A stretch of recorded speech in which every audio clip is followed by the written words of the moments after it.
Hello, and welcome to another episode of Boundless Body Radio. I'm your host, Casey Ruff, and today we have another two amazing guests to introduce to you now.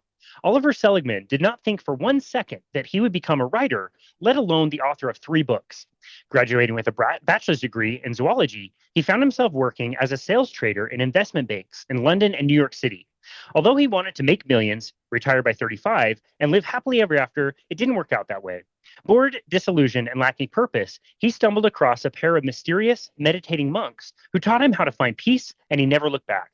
In Oliver's latest book, Befriending Bipolar, A Patient's Perspective, he describes what it's like to experience madness from the inside. Diagnosed with bipolar type 1 at 17, he has battled euphoric manias, suicidal depressions, bewildering psychoses, and the side effects of medication for over 30 years. Wow. In Befriending Bipolar, Oliver reveals how he found peace with an illness that destroys lives and sometimes ends them. Recently, he has been the recipient of the 2024 Fresh Start Award, which includes a $10,000 grant to promote metabolic psychiatry given out by the wonderful nonprofit Metabolic Mind. You can find Oliver on his website at www.oliverseligman.com and also on his YouTube channel, Thriving with Bipolar. We are also joined by Ellen, Oliver's lovely wife of 11 years, who are calling in from Norway. It's so wonderful to have both of you, Oliver and Ellen. Thank you so much for taking the time to be on our show today at Boundless Body Radio. It's a pleasure. It's such an honor to host you. Well, we're so glad that you're joining us today. Oliver, I've heard you tell your story on several podcasts you've been hosted on, and I think it's a really wonderful story.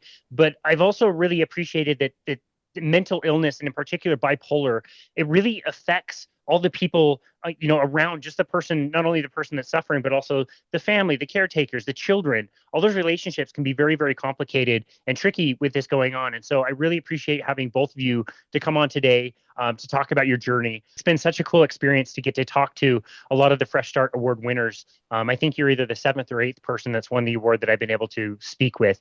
And there's an overwhelming feeling from each of you, I think, that is like you feel seen or heard, or somebody is finally recognizing some of your work. You've obviously written about this in your book, and that's one way to get your message out. But that sense of like, wow, somebody recognizes how difficult this is, the things that I've gone through, and is awarding you for wanting to continue to push this message forward. That's definitely something that's really stuck out to me. Yeah, that's cool. Yeah, it's funny, because me personally, and a lot of people with mental illnesses, they look fine most of the time. Particularly when they're with friends or when they're in public or when they're doing stuff like, you can't often really tell unless someone's in the middle of a proper episode. And so a lot of the time you don't get the sympathy or the allowances that someone with a broken leg would get, or someone, who had lost their hair because of chemotherapy or whatever. So getting that kind of recognition was a far bigger deal for me than I realized. I didn't realize that I'd been holding it together a lot more than I realized, basically. And I don't regret that. I think that you kind of got to do that. You've got to get on with life. But it was just like, wow. I think that's why I burst out into tears. I was just like, wow, someone actually gets what's been going on and realizes what can really help, which is basically a bunch of money and a bit of direction with it. It was very cool. That's so cool. Yeah, I really appreciate that. Ellen, how about you? What was your reaction when you found out that Oliver had won the grant?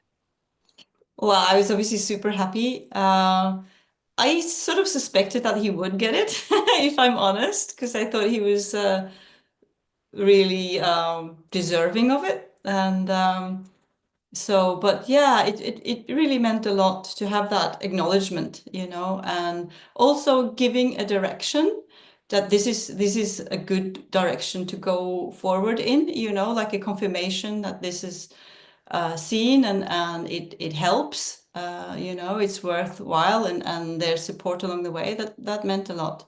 So I think it gave Oliver and us as a couple like a clarity of direction in a way. So it was very cool. That's very cool. Yeah, thank you for sharing that. I really appreciate that. Well, to get to the good part of the story, I've learned that we have to wallow around in the dark side of the story. You've dealt with this for a long time. In the introduction, we said over 30 years. I believe it's over 35 now, or close to 35 years. Is that correct? Yeah, I think it's 32 years since I got diagnosed. Yeah. Quite That's a while. 2 long sentences. It's quite impressive. I could have murdered 2 people and I'd be out of jail. That's fantastic. Well, I'm glad you didn't. Me So that's a too. good thing. You too. Oh man. Let's talk about your story, Oliver. When did the kind of like mental health component start showing up in your life as something that was negative and really impacting you? I think probably when I was really young, I used to get these things called hairy fits. That's what my mum called them. And I'd wake up in the middle of the night with like a nightmare that I couldn't wake from. And I would just be screaming and screaming and screaming. And I was completely inconsolable. And every so often, my parents would have to take me off school because I just got so kind of intense into everything, and I was pretty neurotic, to be honest. And so I would just need to rest and have a couple of days at home just doing nothing, and then I could go back and join in with life. And one thing I remember was I remember looking at my friends. A lot of my friends were very laid back. I think I really like laid back people. I was probably attracted to them because I was missing it. And I couldn't understand how they could relax in the way they did. I just did not know how to do it because if I lay in the sun, my head was just going at 100 miles an hour and I would just feel intense and I had to do something. And that was from a pretty young age. So I think there were signs there. Of course, it could have gone another way and I could have grown up and grown out of those habits, but it seemed like they were precursors to bipolar, or at least the potential for it. Yeah, sure. When was the actual diagnosis of bipolar? I had a manic episode when I was 17, and I think I got diagnosed about 2 months later. Mm. You would Mm. be a good person to ask this. Can you explain the difference between bipolar type 1 and bipolar type 2? Yeah, I think so. Bipolar type 1 essentially has psychoses in it. And that is when one becomes completely disconnected with reality. Whereas bipolar type 2 tends to have more depression. And there isn't usually mania in bipolar type 2, but there can be hypomania, which is like a milder version of mania, which can be really fun and really enjoyable, but it can also be incredibly damaging. Mm. And back to bipolar type 1, you have the psychoses. You do have the depressions too. I've had a lot of depressions, but the main feature of it, I think, generally is manias. And when someone's manic, it's like they are going at 100 miles an hour and they can make a lot of big mistakes and they can think they're Jesus and they can spend a lot of money and they can sleep around and life gets pretty wild. Yeah. Wow. Okay. Thank you for explaining that. I always get the two kind of twisted up. Can you describe a little bit more what the psychoses are like? This sounds a bit scary. And alongside that, I would love to know, like, are you fully aware that this is going on and you're unable to control it, or do you sort of lose your sense of reality completely? Yeah, that's a good question. At some point, I always lose my sense of reality. At some point, the illness just takes me. But I think because I've been doing a lot of meditation, I've been meditating for 23 years now, a meditation called the Ashire's Ascension. And that has helped me become a lot more aware of what's going on inside me. And it's helped me become a lot more aware of thoughts versus reality. And so if, for example, a psychosis starts to creep up on me, then I would start having weird thoughts about vampires and werewolves. I'd start to get a bit of anxiety, just gentle anxiety, and then it would just become more and more intense. But I'm extremely aware of when the warning signs come. And so it's very easy for me just to notice that. And I'd usually say to Ellen, I'd say, oh, this is a bit weird. Let's see what happens. And if those thoughts and the fear get worse or they hang around, then that evening or the next day I'll take antipsychotics for just 3 or 4 days usually, and I'm absolutely fine. I haven't had to do that for I think 7 years now, which is really, really good. But the meditation's been a huge part of just becoming more aware of what's going on inside me and also having a peaceful place to live from when I'm well. What was the other part of your question? I forgot the first bit. I mean, just if you're like fully conscious of when you go into a psychotic event, they sound really scary. Just yeah, with what it's like to actually be there and how aware you are of that happening. It sounds like the meditation was hugely helpful for that. Yeah, well, in my book, I talk about two types of psychosis that I've classified. Um, not that I'm necessarily particularly qualified to invent new types of psychosis, as I have absolutely no mental health training whatsoever. But I thought it would be helpful to do that. And I classify them into, the first type is thought-based psychoses. Now, this is when your mind starts telling you things that are pretty weird that you believe. Now, for an average person, if their mind starts telling them weird things, they will just dismiss it. You know, they won't really think about it. But a psychosis, it starts to crawl its way into your mind by telling you, you know, you need to be afraid of these people. You need to be afraid of these people. And I think that he's looking at you and she's looking at you and oh my God, they're in the CIA and they know what you've done. And so it kind of creeps into your psyche. And very quickly I would become pretty paranoid. I had one psychotic episode where at the start of the episode, I wasn't sure if I had raped this girl or not. I kind of knew I hadn't, because I hadn't. But my mind started to try and say, well, maybe she'll say you did, and maybe you did actually, and you've forgotten, and all this weird stuff. And then within a couple of days, I absolutely thought that I had, and I was terrified that the police were going to come and arrest me. And I ended up in a mental hospital, luckily. But I wouldn't speak to any of the doctors or nurses for 2 or 3 days because I thought the whole mental hospital was a prison, that it was being disguised as a hospital, and all the doctors were police and they were trying to trick me into confessing.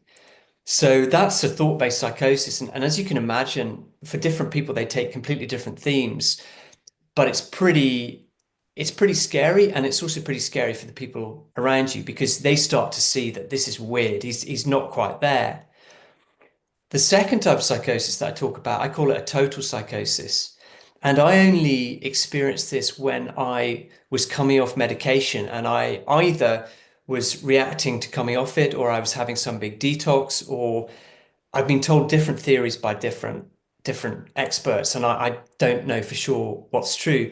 But in those psychoses, it would be like we're talking now and suddenly bang, I jump into another realm and there's dragons and lizards flying around, or there's angels singing, or I'm in hell and I see, you know, demons and things coming after me, or and that kind of psychosis was just, I was completely unconscious that I was in a psychosis.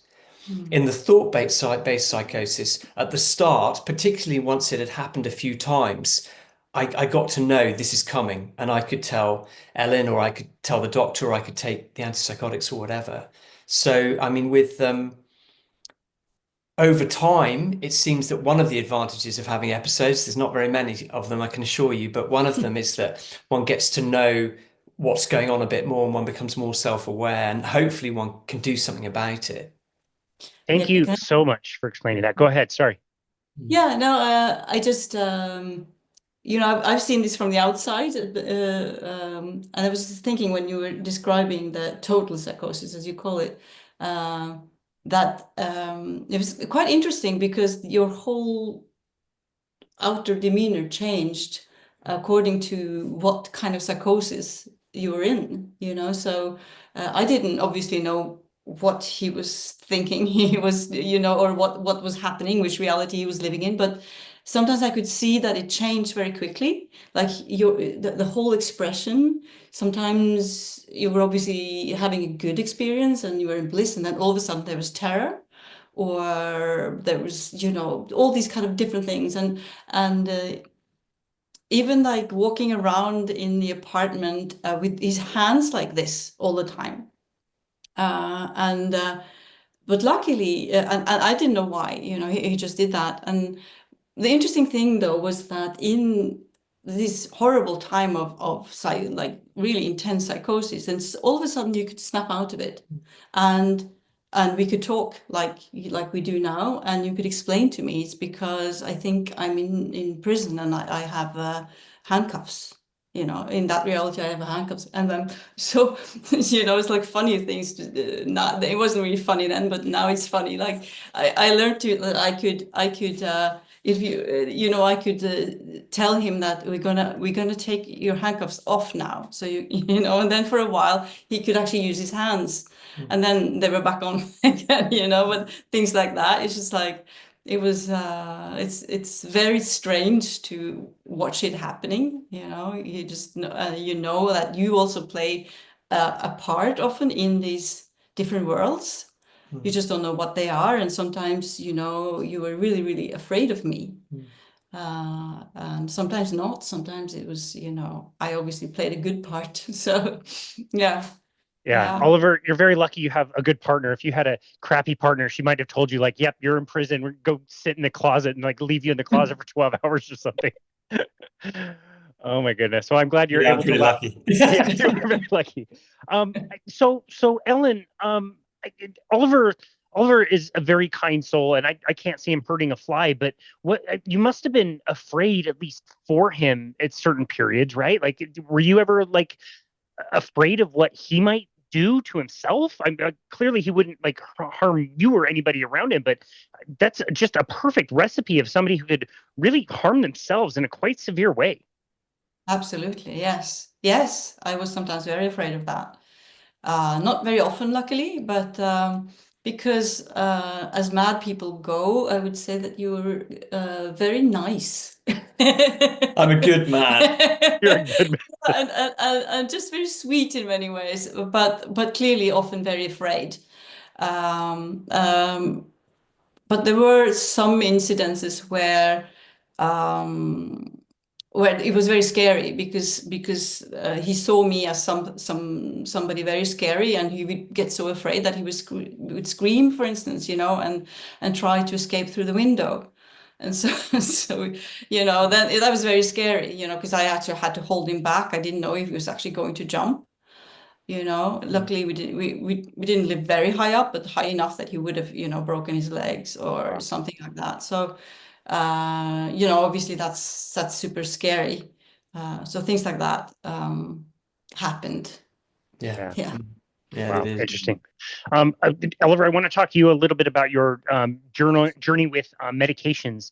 This is definitely a mixed bag for so many people. There are amazing things that some of these medications can do.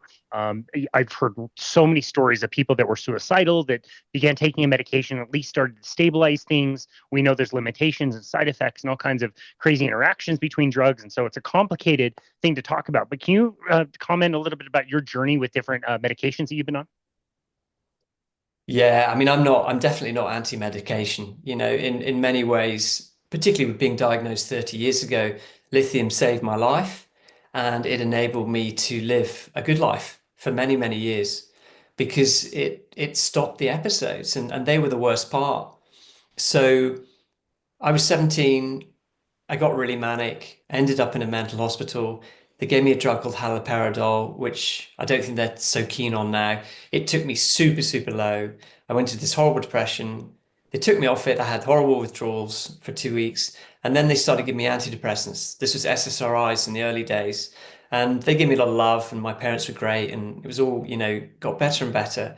So I left mental hospital, and my psychiatrist, who's a great guy, he wanted to wait a bit before offering me lithium because, as a lot of people probably know, generally speaking, when people start lithium, they can't really stop it, particularly if they do it for a long time, because it can be just too difficult. People get too sick if they do that. So I think we waited about a year and I started getting depressed again, and it was obvious I just wasn't very stable. So I went on lithium, I think, when I was about 19, 18 and a half, 19. Now, when I went off lithium, sorry, when I went on lithium, I put on loads of weight. I put on about 20 kilos, which I thought was great because I'd always been very small for my age, and now I felt I was really tough. And luckily, after about 3 months, I started to sort of equalize, but I literally almost stayed in bed sleeping for 3.5 months. It was so weird. And because I was at university, no one really noticed or cared or, you know, worried about that. I was just being a student, you know, so that was quite weird. But then the long story short was that my psychiatrist, and I'm very grateful to him for doing this, he was very, very keen on me seeing myself as someone who could go into the world and have a life. He didn't obviously want me to see myself as a victim, which I think happens quite a lot these days in the mental health world, actually. I think maybe we could do with a bit more of that energy of, you know, of course, there's times when we need to be shown a lot of compassion and love and kindness and gentleness, but there's also times when we need to be pushed and encouraged and given some goals, you know, particularly for the guys. We need that. We need something ahead of us to get our teeth into. And so basically I live my life on lithium, And I didn't realize it at the time until I actually started coming off lithium about 10, 15 years later. But I had no more emotions. I didn't feel my emotions at all. I would get a lot of anger on lithium. So I got very angry and people would see me angry and I looked angry, whatever. I didn't feel angry. I didn't feel sad once in 10 years. I didn't feel jealous. Like I could have a girlfriend, could be chatting to some good looking guy at a party. I'd just laugh about it. I thought it was because I was just very cool, but I didn't feel anything.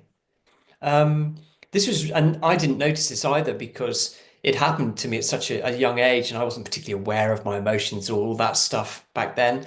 Um, and so it took away my emotional compass, and that caused a lot of problems because I couldn't really feel my way through life, which is what most people do. You know, most people have feelings, use their feelings as kind of signals as good, bad, should do this, shouldn't do that, whatever. So instead, I had to figure it all out intellectually. So I never felt love for anyone for these 15 years, these 10, 15 years. But I knew who I loved because they were nice to me. And so I would be nice to them. So I would like intellectualize the whole thing. I knew, luckily, because I'd, had a good upbringing and I was reasonably bright. I knew that if you do certain things, you get certain things. If you treat people well, you get friends, like all this stuff. But I intellectualized everything. I didn't feel a thing. Um, and this worked for a while, and it's possibly one of the reasons I got a job as a sales trader in an investment bank, because it's quite a good place to not have feelings. But yeah, it was pretty wild. But I guess after a certain period of time, it was just very obvious that people started telling me, "Oh, lithium, it's a dangerous drug. It's very toxic. It's, psychiatrists just dish it out." Like all these kind of, well, urban myths, depending on who you talk to. But I got afraid, and so I started investigating coming off it. How did that go? It sounds like when you decided to come off it, you weren't working with a professional to be able to do that, and it was quite the scary ride. Do I have that correct in your story? Yes and no. I mean, basically, yeah, I guess to go back, one of the weird things about being on lithium was it changes your personality and it changes the way one perceives the world and it changes the decisions one makes. Like these things, no one thinks about this, no one talks about this, except in the bipolar world. But you become a different person. And so I wasn't really in a place to make good decisions about coming off medication because I was medicated. I was doped out of my head and I found it really hard to use my brain and all this stuff. But I did luckily, no, the first time I came off it, I just did it by myself. And I thought, well, I'll go quite slowly. So I think I probably came off it over maybe 6 months, which I thought was a long time, without any investigations into this. We didn't really have the internet in that stage, and they certainly didn't think about talking to psychiatrists, which would obviously have been a good start. But I came off it and I went completely mad. And I was in Australia at the time, living with 5 other meditation teachers. And I just basically trashed the house. I peed on their beds. I thought I was an angel who could like lick my fingers and touch the plants and they would, become everlasting, plants. I was rolling around on the grass naked whilst a family next door were having a barbecue. It was not great. And eventually, the police they came, my friends came back and I'd gone up on the roof of the house and I was standing over the ledge looking down on the tarmac like 2 stories down, thinking I'm an angel, knowing I was an angel, and I was about to jump and fly, and I bent my knees and I didn't jump, thanks to the grace of God. I didn't jump because I'd have really hurt myself. It was tarmac below and it was a good, yeah, 25, 30 foot drop. And then climbing down from the roof, I climbed down, I cut my stomach on a nail and I jumped down and I saw it was all bleeding. And I walked down and thought, well, this is fine because, I'm the Messiah. I'm an angel. I'm, Jesus reincarnated. And so I went into the kitchen, I got a piece of lemon, and I squeezed it on my stomach, which hurt like hell. Even during that, it hurt like hell. And then put children's plasters all over it and all over my body and wrapped myself up in loo roll, kitchen toilet paper, and sat on the sofa. And my friends arrived and probably were quite surprised with the sight they saw. Quite surprised is probably the understatement of the year. That is insane. You could have really, really hurt yourself. I could have done, yeah. Yeah, Oh which my would have then goodness. made everything else more difficult because I'd have had bipolar and had been busted up. Oh my goodness. Wow. Well, thank you again for sharing that. That is quite the story. Ellen, I want to go back to you. When did the two of you kind of meet and start seeing each other? Where was this in Oliver's story? Well, I think that was kind of not so long after you recovered after this episode. The first time he tried to be without medication, and it did go horribly wrong. And you sort of had recovered, more or less. And we met in Mexico, in the jungle in Mexico, all places, on a meditation retreat there. So yeah, we got together basically. Oh, for to carry your bags. You got to tell the story. You got to tell the story. Yeah, so I showed up on Christmas Eve, didn't I? Yeah. This beautiful woman turns up on Christmas Eve. And there you were serving, because he was sort of helping out in the kitchen and stuff, and serving the dinner that actually we didn't know it at that time, but it made me really sick. You know, like how you can get really sick in Mexico. But anyway, so afterwards we were chatting with a group of people, and I was going to live, my bed was kind of like a hut a little bit away, and he offered to carry my bags, and I knew exactly why he offered to carry my bags. I was just a gentleman. I was just being a gentleman. Yeah, exactly. We think we're No intent we think we're whatsoever. so sneaky. We're a very optimistic bunch, us males. But then the more sinister part of it is that I got really sick, and I was like basically on this hut where nobody else were, and he came over every day to nurse me in a way or chat to me, which I really appreciated. But we have a lot of fun with sort of telling each other that he actually poisoned me so that he could then be my savior afterwards. She basically, thanks to Stockholm syndrome, she fell in love with me. So it all worked out. That's amazing. If you're listening and not watching, you're missing out on the two of them looking at each other like lovebirds, like they just got married yesterday. It's so genuine and palpable. I can feel your love.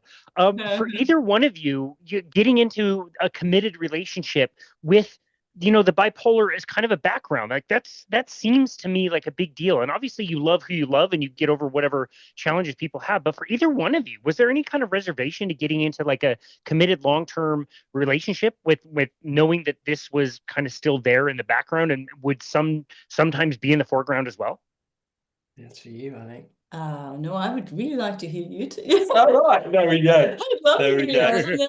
I asked you that. Yeah, I don't think I really got a handle on bipolar until about 8 years ago, to be honest. I don't think I really had a clue what I was dealing with or what I had. So I didn't really think about that. I just thought she was very lucky that I was interested in her. I think that's Clearly. true, actually. But and I think because you didn't really in a way didn't take your diagnosis very much into account. It was kind of like, when I'm on lithium, I'm fine, and it doesn't really feature much in my life. So I'm sure you told me, but it was definitely not like oh, I have to confess this big thing, and are you okay with it? It wasn't like that at all. So I don't think I really thought much of it, actually, in the first years we were together. You described sort of like lithium as a salt that you needed to take, and it was pretty natural, and it wasn't not a big deal, and you were definitely never coming off it again. It was the story. So I think we both just kind of thought it was fine. It wasn't really a deal. Looking back, we both can see that stuff happened, or challenges in our relationship definitely were related to you having bipolar, and also probably being on lithium had effects that we didn't know was either the diagnosis or the medication at that time, but now we do, in a way. For instance, that you were so like, some days you were just like gray and didn't have any energy, and you were just like a shadow, in a way. things like that, and that you could also like weird things like you got so confused like sometimes that you even find your way back home to the place we'd lived for 3 years, things like that. And we were sort of kind of laughing, oh, that's just Ollie kind of, or Yeah. it's just we didn't I, just put two and two together. It was quite no. strange. I mean, I remember starting a new job and I got to drive a van and I was very excited about this. I thought vans are cool, vans are manly. And Absolutely. I drove this van and I parked in a multi-story car park and I couldn't find it. I left it for 30 seconds. I literally went over to buy a ticket. And I came back. I couldn't even remember what the van looked like. And I didn't have one of those keys that you could press. Oh And goodness. I ended up I couldn't phone my boss. I just started this job. There's no way. So I phoned up Ron and I was like, I lost the van. What do I do? And he starts laughing. And I think we've managed to get away with a lot with bipolar by laughing about it, if I'm honest. And she said, right, you've just got to start in a corner and just walk around and just you'll find it. You're bound to find it. So I was given confidence. And so I did actually find the van, which was lucky. But it was wild not being able That to. is very lucky. That would have been a short. It would have been a short job. It would have been. Yeah. Wow. Well, thank you for sharing that. That's a great story. And part of that leads me to kind of the next part of the story, which is you kind of feeling like you were getting things figured out. You eventually wrote the book Befriending Bipolar. What was that part of the journey like to feel like you had realized that this was something that was going to be with you and you needed to, like the title of the book, I think is beautiful. Befriend. You had to kind of come to terms with it and understand that that was part of the journey. How did you kind of recovering in your mind, like from bipolar, how did that journey kind of kick off? Well, COVID happened, and just before COVID, a friend of mine called Pear, he said to me, he'd seen me in psychosis and he'd seen all this stuff going. He said, you really should write a book about this. It could help a lot of people if you write a book about this. And I got angry and I was just like, no way, I'm not going there. I'm done with all that shit. Um, but it hit me. It hit me there when he said it, and I kind of knew. I was like, oh no, this is yeah, okay. And then COVID hit, and it was actually Ellen who said to me, "Why don't you write a book on bipolar? I can help you." And thank God she was there to edit it, because you can imagine if I can't find a van, I can't edit chapters. Jesus, you know what I mean? Um, so I basically wrote it. I had a lot of fun writing it because I always think it's fun when we do things. I think it's really important to make them as fun as possible. And and sometimes I flirt a bit with the whole sort of bipolar image of sort of looking a little bit mad to people. And so what I would do to write the book is I would go to this very posh hotel in Oslo where they serve like tea and coffee and hot chocolate and stuff. And I dress up in a smart tweed jacket and these nice sort of velvety trousers and a tie, and like looking like, I said to her, I said to Ellen, look, if I if I look like an author, it's bound to be good for the book. Kind of half joking, didn't not taking myself too seriously. But anyway, I would go down to this place and they thought I was some sort of very important author or whatever, because I kind of gave that impression. And that was kind of where I wrote the book, or at least a lot of it. And then I'd come back and I'd discuss it with Ellen and we'd go through it, and she would remember a lot of things I couldn't remember, and we sort of figured it all out. And I think it's a fantastic book. I'm really grateful for it. And also grateful there were 3 or 4 friends who actually proofread it and gave me advice. And so it was actually a team effort. I mean, I'm lucky because I get the praise and the royalties from it. But I was very much helped by these wonderful people in my life. Yeah, Mm. I love that. What were some of the key points and things you wanted people to take away from that as far as, like, again, befriending bipolar? Well, the main point of the book is that although it's understandable to fight a mental illness, if you can get into a place where you can accept it, then that's really where I think things can move forward more easily and more gracefully. So the kind of the journey of acceptance, and also the message that you can't actually force yourself to accept. You might have to fight the illness for a few years, and then you get to a place where you've just suffered too much. You're like, I have to just give into this. I have to ask for help. I have to put whatever boundaries in my life to just sort of take this mental illness seriously. And in many ways, it was my journey of growing up.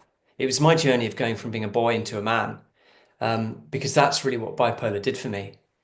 There's a lot of men around today who are 40, 50, 60, and they're still kids. they've got weird, strong views about odd things, and they spend too much time on the internet, and they're angry and they're disillusioned, and there's a lot of that in the world. And that's because they haven't grown up.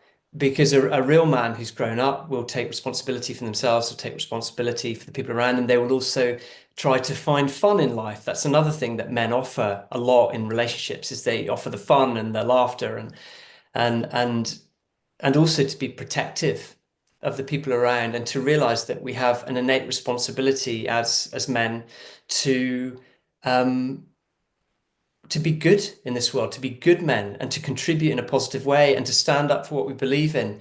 And sometimes, sometimes to get angry, and sometimes to be very, very gentle and kind.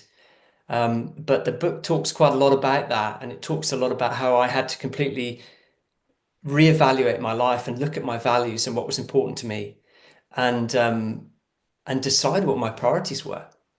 Yeah.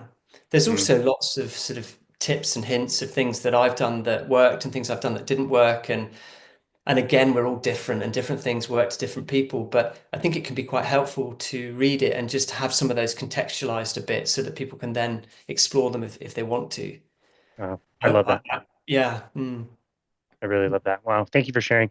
With the acceptance piece, you're making me think of one of my all-time favorite books, which is Winnie the Pooh and the Tao of Pooh, which I absolutely love. I'm not sure if you're familiar with it, but they take Yep. an excerpt from the book that talks about how a creek kind of bounces around and flows really fast and is really chaotic. And as it matures and grows, it becomes a river and kind of loses that chaotic sense of itself. And the river says to itself, like, we know where we're going. There's no rush. We'll get there one day. And the point that the book makes is more like, we have this life and we're trying to improve and we want to get better, but we don't need to force it so hard on ourselves all the time. We can accept that we are where we are, and we can use the challenges that we have as opportunities. And it for me, it's kind of a reminder of like, yes, I want to push, I want to get things done, I want to accomplish things. I wish I wasn't stuck in certain ways, but also remembering like, there's time. We can progress with this. We can accept the things that we have. And hearing the premise of your book just kind of reminds me of that as an example. Yeah, I mean, one of the things I've learned through meditating a lot, and one of the things I experience, is that we're much more powerful when we relax and we move with intention rather than force. It's much better to move from a place of power, inner power, than it is to just force things. And I think that's a journey a lot of people just learn through working, actually, and banging their head against a wall. But it's interesting, the meditation has been a tremendous help to me, particularly when I'm well, if I'm honest. Really, it doesn't work when I'm in an episode or whatever. I'm just too gone. But it's allowed me to connect with this still, quiet, peaceful place that exists within me and exists within everyone. And the more I've connected with that, and it's become like a magnet, and it's like it kind of sucks me into it. And now I pretty much live from that place. I wake up in the morning and I generally feel happy for no reason. A little bit happier after the first coffee, if I'm honest, Of course. but generally happy for no reason. And it's almost like it unlocks this ability to really start to know ourselves and really move into our true self. And that's been tremendously useful with writing the book, and with bipolar in general, because when we're thinking all day about stuff, we can't be ourselves. We're run by our mind. We're run by this entity that isn't us.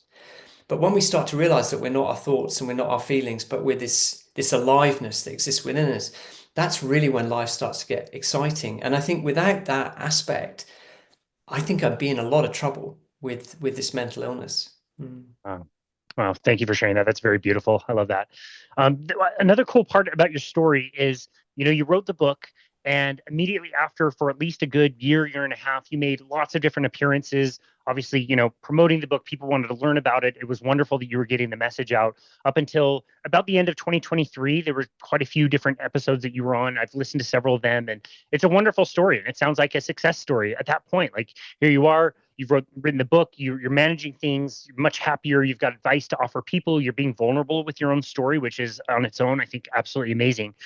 But it's curious because also there's no mention of metabolic psychiatry. There's no mention of nutrition or diet or anything. And so there's this whole different like world that you must have stumbled upon at some point between then and now. So can you guys kind of tell us about what it was like to hear the term metabolic psychiatry or a therapeutic ketogenic diet? That must have been quite the shock to hear about after you've accomplished so much without it. Yeah, you look I'll like say me. one thing and then yeah. Yeah. Well, one thing is that when I did all this podcast and stuff, mentally I was in a very good place. Physically I was falling apart. I Really? was I mean I was lying in bed for 1.5, 2, 3 hours most days, Oh, just tired. I had migraines twice a week. This is all side effects from the lithium. Mm. And I was super, super confused. I'd started doing a course at Edinburgh University and I was about to give it up um, because I just couldn't do it. You know, I was in a really bad way physically, but I sort of managed to find this happiness and this peace mentally, which I was really quite grateful for. But anyway, I'll pass over to you. Mm. No, yeah, that's true, and I think in many ways the book the is about you going from sort of being not in denial, because that's not correct, but not sort of like we sort of mentioned before, that you didn't really take bipolar into account. You lived as if you didn't have it in a way, and then it sort of caught up on us, and the side effects from medication caught up on you, and you wanted to reduce or come off the medication, and that didn't go well. And it was this waking up of to reality in a way, like, okay, so this is actually real. Yeah. And this has to be managed, this doesn't go away. And it was tough for a while, and then you sort of landed in this acceptance that, okay, this is the deal. I'm going to work with it instead of against it. And a lot of good came from that, in very many ways. But true, that it didn't take away a lot of the physical suffering. It was more like, okay, I have to surrender to this. That's the way I saw it. That you decided, I have to surrender to the medication and side effects and all of that, because this is reality and I'm okay with that. So there was peace with it, but the journey with keto is more of a healing journey, isn't it? And it came through the study you're doing at the Edinburgh University.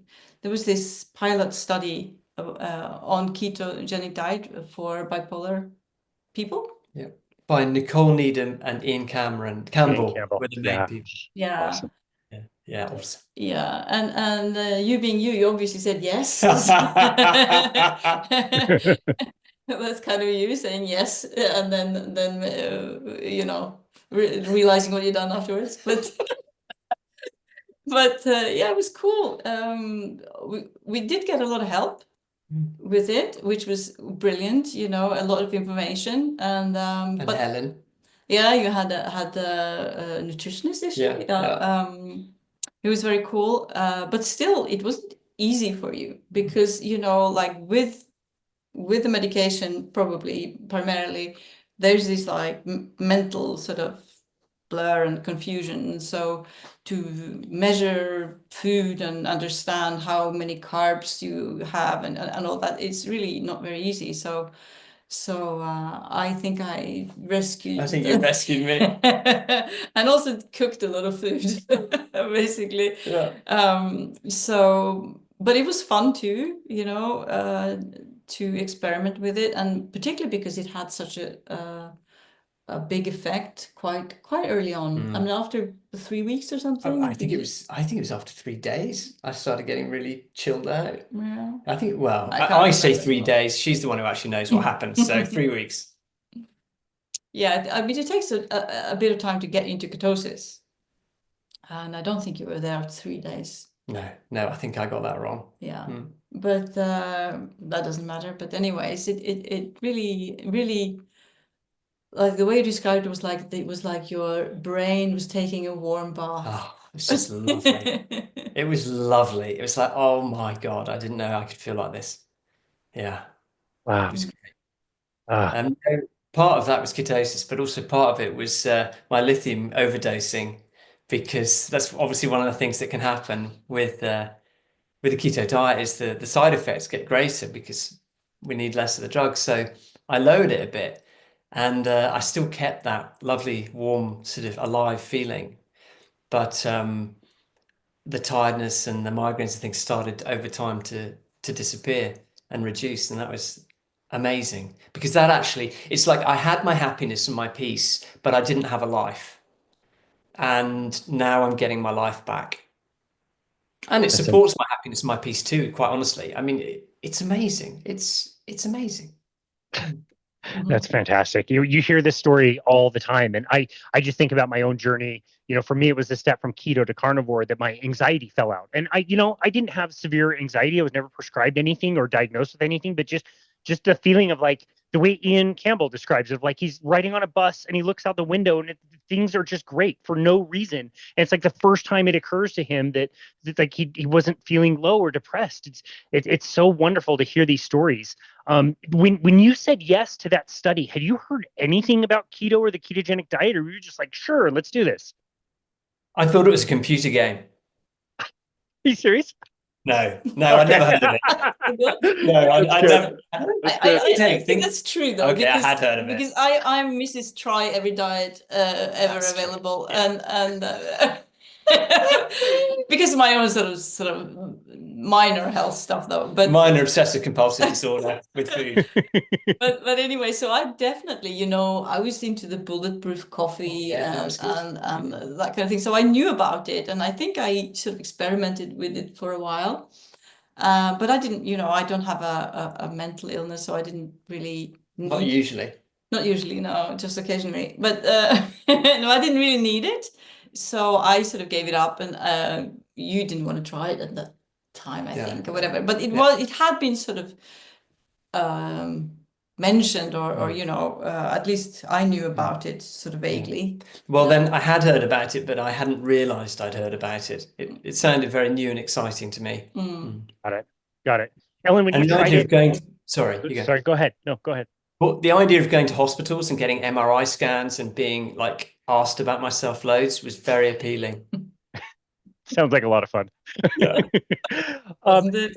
So Ellen, what was your motivation 100%? You're going to do this diet because Oliver was doing it, or was it like a mix? Like, well, I've heard of this diet, maybe I should give it another go, and you thought it might be beneficial for you as well, or was it pretty much you're just going to try this because Oliver needs to do this? Truth be known, I didn't do it. I think I went sort of low carb, but I didn't do the whole thing. I just love fruit a lot. Understandable. So yeah, so I didn't actually, but I managed to sort of actually I think I mainly cooked in that I think period. so. Yeah. And I think because I sort of love cooking, and I think it's interesting with different restrictions in a way to make it tasty and delicious and nutritious and everything. So I think I ate basically what you ate, but I just added a bit of, I didn't have as much fat, and I did have more sort of healthy carbs. So yeah, that's how we solved it, really. Basically, she's an angel, and I'm blessed. I wouldn't be here if she wasn't here. There's no way. And I certainly wouldn't be having nearly as much fun. That's wonderful. I love it. So with this new information that you didn't have when you wrote the book, do you think a revised, edition of your book is on the horizon? Where, I mean, you're obviously sharing this and being very vocal about it, and coming onto podcasts like ours, and you have a wonderful YouTube channel with really great videos. By the way, I really love the videos you put on your YouTube channel. Kind of shorter and explain things really well. But like, do you think you'll end up revising your book or adding a chapter that talks about metabolic psychiatry, or are you quite happy to kind of leave that where it is, be happy with it, and find other ways to kind of share the message? No, I've actually already added quite a section, I think 4 or 5 pages about the keto diet and its effect on me. I had to do that as soon as possible because I don't want to put that book out there with such a big part of it missing. I mean, I believe that for a lot of people, the keto diet or the carnivore diet can wow. I mean, people don't use the word cure, do they? Because doctors get awfully precious about it. But put mental illness into remission for a long, long time. And so for me, like my sort of chief message when I get out there is, if you can learn to accept bipolar, it's a really good start. And the things that have really helped me are keto and meditation and a bit of psychotherapy as well, when you sort of combining those three. And so I've changed the book. You can do that when it's published on Amazon, so I can go in there and change it, which is great. So I guess for the last 6 months, it's had the keto thing in it. I would love to write another book on keto. I knew, having been studying at Edinburgh University and stuff, my brain was quite fried. And so at the moment, I'm writing a comedy book because I just kind of need to do that. I just need to make myself laugh, and hopefully some other people too. But yeah, I hope there's a lot more books in the pipeline about this whole area and about whatever kind of comes to me. Yeah, me too. Let's talk about the award. When did you first hear about the Fresh Start Award given out by Metabolic Mind? And when did you decide, like, hey, I think I've got a chance at this. Let me take a crack at it. Well, a friend of mine, I was having coffee with him, and he told me about it. He said, "Yeah, there's this award that they give to people who've had struggles mentally, and they want to sort of support you moving forward." And I thought, "Oh, that's cool." So I kind of lodged it somewhere in my memory, and then it disappeared. And then for some weird reason, I went on Twitter, which I never normally do because I actually don't understand Twitter. I have not figured out how to work it. So I went on Twitter and I saw this advert, this really cool lady called Hannah Warren talking about the metabolic mind thing. And I was like, that's what my friend told me about. And I was like, right, this has come to me twice. I got to go for it. And so I put in the application, which was actually really good fun, doing the video, writing things down. And I find that when I write about bipolar or I do an application like that, that I actually get a lot out of it. I find it's quite healing. It's often quite clarifying. Um, and so yeah, that's when I put it in. And then I can't remember how long, but afterwards it was. But I got the message that I was one of the winners. And I also heard something that didn't surprise me, was that Jan Bazuki and her guys had decided to give more awards out than they'd originally wanted to, which was incredibly generous and just shows where they're coming from, how much they care. And yeah, and I just thought, this is amazing, because even the people who interviewed me for the Basuki Award, they were lovely. They were fun. They had good sense of humor. One of the things I find so much within I guess you could call it the mental health world if you want to be optimistic, but within worlds where people have really suffered, is that so many of them have such good sense of humors, and they have such a good approach to life because they kind of know how bad it can be, and they don't really sweat the small stuff nearly as much as some other people do. And so, yeah, it's just been lovely. The whole thing has just been surrounded by good people. Mm. Wow. Well, congratulations. Obviously, you're very deserving of the award. I'm curious to know what you think your plans are. What do you think you're going to do with the money? And yeah, how do you envision that looking? Well, I'm hopefully going to finish my master's degree at Edinburgh University in the psychology of mental health.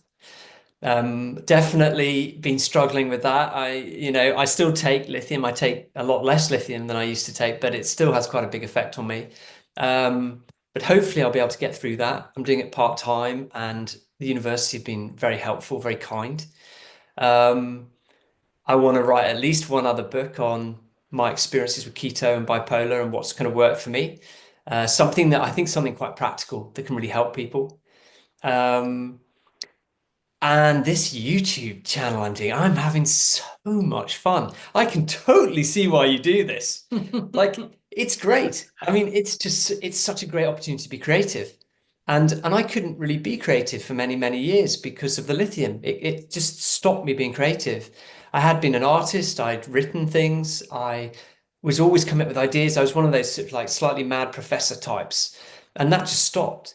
And then when I managed to get on a lower dose of lithium, thanks to keto, primarily, thanks to keto diet, um, my creativity started coming back, and now I can do YouTube channel like regularly. I could do the odd video for here and there, but then I'd be tired for ages and whatever. And now I have more energy and more ability to sort of conceptualize things. And I'm hoping, I'm hoping the channel gets really big and just gets to a lot of people. And it doesn't just spread stuff about bipolar and what's worked for me and whatever, but it also the way I see the world, the way I think that we can help humanity, the way I think we can change things in the world to make them better. There's a lot about spirituality I'm hoping to put in there, and how approaching life from an individual perspective of, if I can find more peace, then I really can make a difference in the world, even if I don't do big things. These kind of messages, I'd love to have a platform to kind of get them out there. And also the humor part. I've made a couple of like funny videos and stuff, and I'm a bit twitchy because it seems like the younger generation's a little bit precious about sense of humor, and it's quite easy to get cancelled. But I figure if I go out there as someone with bipolar, they'll feel a bit sorry for me and they won't cancel me. So that's my plan. Good Either strategy. that or they'll think I'm hypomanic, and then they'll have to actually give me pity rather than cancel me. I'm not sure, but something's going to happen. It's a great strategy. I love it. Thanks. Yeah, it is wonderful the way YouTube allows you to express yourself and get that message out there. And yeah, hopefully you don't get canceled with all the stuff you're putting out there. Ellen, this question is for you after seeing the changes that your husband has gone through, all the different steps, not just the diet, but obviously, the meditation and, the befriending side of things and writing the book and inspiring people, and then adding the diet, even if it's not the exact diet that you're going to do or that you're going to do long term or anything like that. Like seeing the difference in Oliver, your partner, how does that make you, and how does that motivate you to help Oliver and support Oliver to kind of stay on this diet? Oh, totally. I'm 100% behind it, and I do what I can to help you with it. And now also you're so much more. It's so much easier now. In the beginning, it was a little bit of a struggle and missing the chips and I don't know what it was, and not not finding it easy to stay on the diet, but that has changed too, so it's much easier. But yeah, no, and I'm glad that it is, because I can see that it's helping. It definitely is very, very good, very good for you. So yeah, I mean, I support you in every way I can with that. So, and it's going really well. And I mean, you're low carb. I mean, you're not far off. Yeah. A bit on and off, if I'm honest. But you got to find what sort of works for you. Yeah. Agree more. Yeah. But I do believe in the healthy whole food scene, so and even you even went on carnivore for a while, and that was fun. I mean, if you'd asked me like a few years ago, I probably thought it was madness. But you Me too. Yeah. But you were thriving on it. I loved carnivore. I felt like a very, very happy animal. It was just like, oh, this is amazing. And I lost 6 kilos of fat and I put on muscle. I can't train at the moment, issues. But I still even put on muscle. It was amazing. I was looking good. I was looking hot. And Zoolander. And Boost you. But it was really, really good for me. And it may be that my intention is to do carnivore for a couple of months every year if I can. I think if I had a bit more willpower, I could do it more. I thought it was tremendous, actually. I felt so alive, so calm. My sleep was fantastic. I had more energy. I could think more clearly. It was truly amazing. Yeah, I loved it. I thought it was terrific. But at the moment, I'm just sort of chilling on keto. Cool. Yeah, and I'm so happy because that means we can have meals together, which I really like, because I don't have any plans on going carnivore. I'm not very attracted to that, so that's okay. More steak for us. That's fine. Yeah, totally. Yeah, but it's nice to be able to share meals sometimes. I think. I love that. Yeah. And I love the definition of, a carnivore in nature is consuming at least 70 to 75% of their calories from animal products, which gives so much wiggle room. I think it helps, embrace that we should have more animal products, and in particular, fat and protein together, without getting caught up in like the nuance of like you were saying, Ellen, like if you're having a little bit of fruit, that's fine for most people. For people that are a little bit more on the addictive kind of side, it doesn't do well with me. But like you said, finding what's most important is great. And I think anything in the low carb kind of umbrella, finding whatever is best for you is a really great place to be. And whether that's 100% strict carnivore, or even just, again, just having more animal foods in the diet, I think is really important. Okay, so I'm saying this with permission from Robin. Robin Dobbins is a good friend of mine. She's also a winner of the 2024 Fresh Start Award. We talk all the time. 2024 was a very difficult year for her. She lost her mom, and the holidays came, and she was kind of dabbling in things that were off her diet. For her, she knows she needs to be fairly strict on carnivore. I've been with her at different dinners, at different conferences, and even things like an excess of spices or things like that can really throw her off. Now, we were talking about this and kind of going back and forth, and I kind of made the point to her that, like, we look at people that suffer with mental illnesses, and they get to this point where they find metabolic psychiatry, and you fix all these problems, and we look at you and we think like, oh, Robin, you're done. You figured it out. You know what you're going to be on for the rest of your life. Oliver, you've got it sorted out. Like, you don't need to worry about this anymore. You're completely cured. And having that conversation with her was really eye-opening to know that the way she said it was like, it's always in the back of our minds that, like, we could slip and we could go right back to where we were. And that slip it's all around you. It's donuts and desserts and the chips and all the amazing foods that are very tasty around you. So on a serious note, like, how are you worried about that? Does that make you nervous that, it could be a very quick and very slippery slope to go back to kind of the way things were before? It's a good question. I haven't really thought about it. I don't feel like I'm living on a precipice. Like, I think if I started, eating a lot of carbs again, well, I know that, for example, if I have like a whole apple, which would put me out of ketosis, then the next day I'm fine. It doesn't make a difference. But if I had a chocolate bar, the next day I might have anxiety, or I might wake up feeling pretty down. It's like, it's definitely more noticeable. So I don't I haven't tested it to its limits because I'm not interested in doing that. But I don't feel like I'm living on a precipice because, if I break the diet, which I do sometimes, I kind of know I'm doing it. And for me anyway, I guess it's individual, but for me, I can very easily recommit and just get back. And having a morning where I feel a bit down is not the end of the world for me.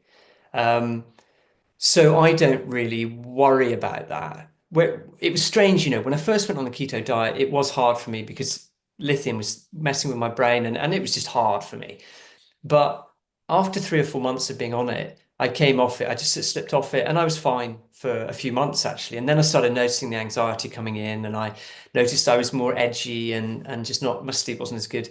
And I woke up one morning and I was lying in bed, and it was like being thumped in the heart. It was like, I got to do keto.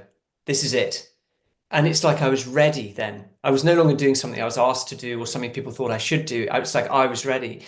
And I haven't stopped since. And so it's been very easy. And I feel lucky about that because it didn't feel like it was my decision. It felt like it was almost made for me. Wow. Well, thank you for sharing that perspective. You guys, this has been a wonderful conversation. Oliver, I'm so grateful for your journey, and being so willing to be vulnerable about it and share it, write the book, and even take that a step further with the diet. And Ellen, we're so glad that you were able to join us as well today, and to hear your perspective and the things that you went through, and to help kind of clarify the situation, I think is really wonderful. I'm so proud of both of you for going through this, and again, being willing to share this has been wonderful. It's been such a great conversation. Oliver, Ellen, I'm not sure if you're going to want people reaching out to you, but we'll start with Oliver. Oliver, where would you like people to go to find you and connect with you and your work? I'd love people to go onto my YouTube channel, which is called Thriving with Bipolar. You've got to put Oliver Seligman into the search engine. I don't think you get it if you put Thriving with Bipolar in. It's not big enough yet. You can also find my website, which is oliverseligman.com. And thanks for listening. If you got this far, I'm very impressed. And Casey, thank you too. You've been brilliant. You've been a great interviewer, and you've been lovely and sensitive and fun and cool. I really appreciate it.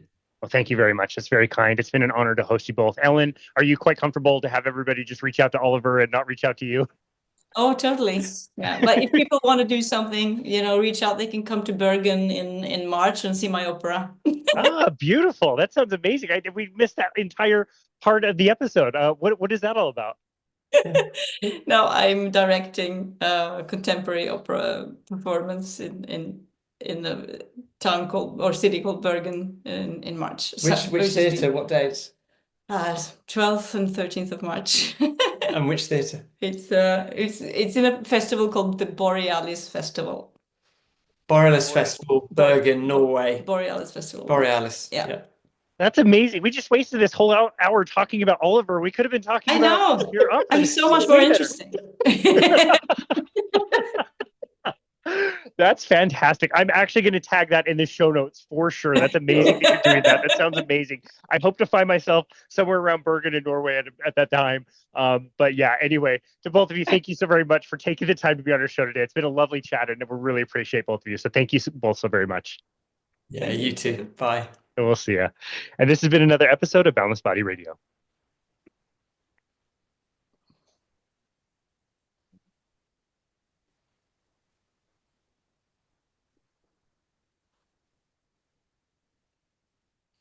Okay, so I could tell everybody this, and you guys would have no idea that I just make this up and tell everybody this, but that was one of my favorite episodes of all time. I love that. You guys were amazing.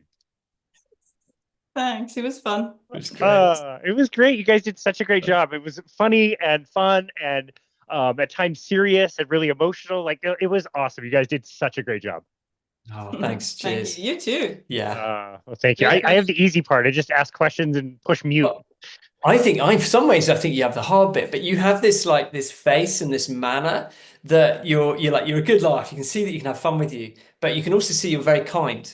And I think that makes a huge difference. Well, thank you. It's really nice. It's lovely being interviewed by you. Thanks a million. Yeah, it's cool. Well, thank you very much. I can see that in both of you as well. And yeah, seriously, the part where you guys were talking about how you met and you would look at each other like, oh, these two little lovebirds.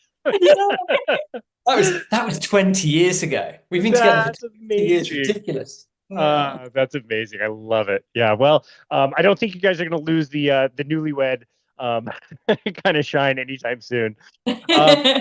That's amazing. Thank you again to both of you for doing this. Oliver, anytime you want to come back on as you're getting more content out there, if you got something you want to promote and you want to cover a different angle on this, you're welcome anytime. Ellen, you're welcome to join anytime as well.